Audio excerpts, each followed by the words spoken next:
teman-teman semua, pada kesempatan kali ini saya Hana Tiara dan kedua teman saya. Halo, saya Yis Ismawati. Halo, saya Fahri Husaini.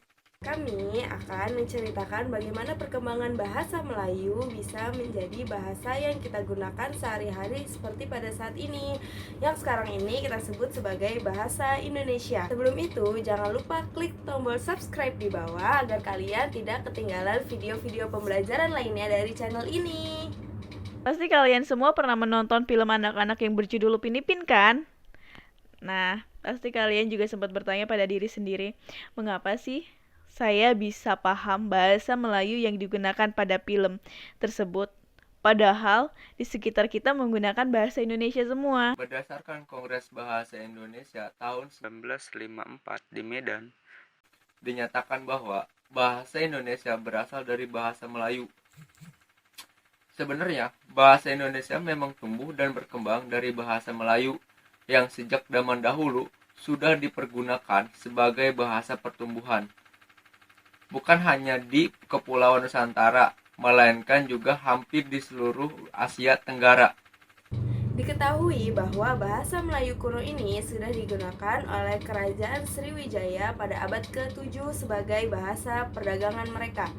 Selain itu, bahasa Melayu kuno ini juga digunakan untuk keperluan sosial, politik, dan sebagai bahasa pengantar dalam mempelajari bahasa Sanskerta dan agama Buddha. Perkembangan dan pertumbuhan bahasa Melayu nampak makin jelas dari peninggalan sejarah Islam, baik yang berupa batu bertulis seperti batu nisan di Minyen Tujuh Aceh berangkat 1380 Masehi maupun susastra abad ke-16 dan ke-17 seperti syair Hamzah Fansuri, hikayat Raja-Raja Pasai, sejarah Melayu, Tajus Salatin, dan Bustanus Salatin. Bahasa Melayu menyebar ke pelosok Nusantara bersamaan dengan penyebaran agama Islam di wilayah Nusantara.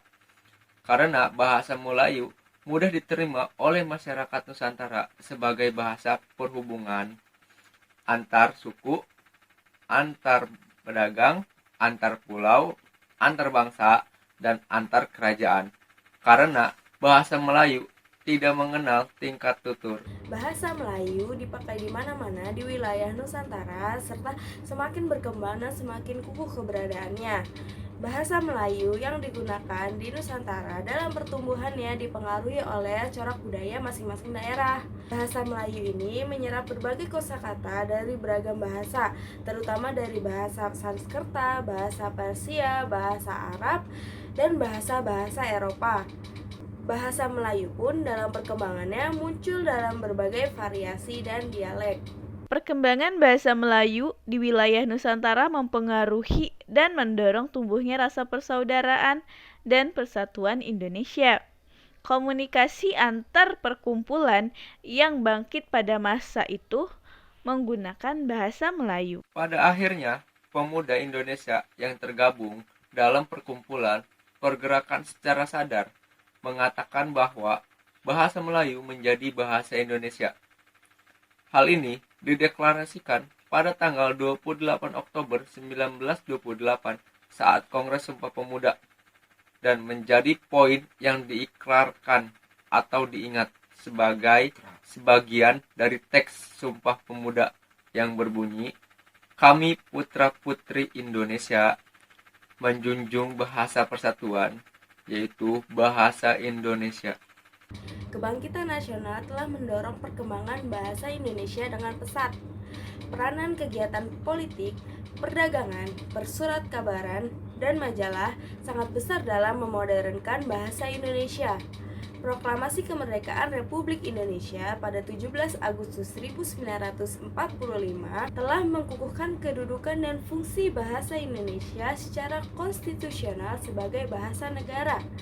Kini, bahasa Indonesia dipakai oleh seluruh lapisan masyarakat Indonesia baik di tingkat pusat maupun daerah. Jadi terjawab sudah kan pertanyaan mengapa kita bisa paham kosakata dalam bahasa Melayu?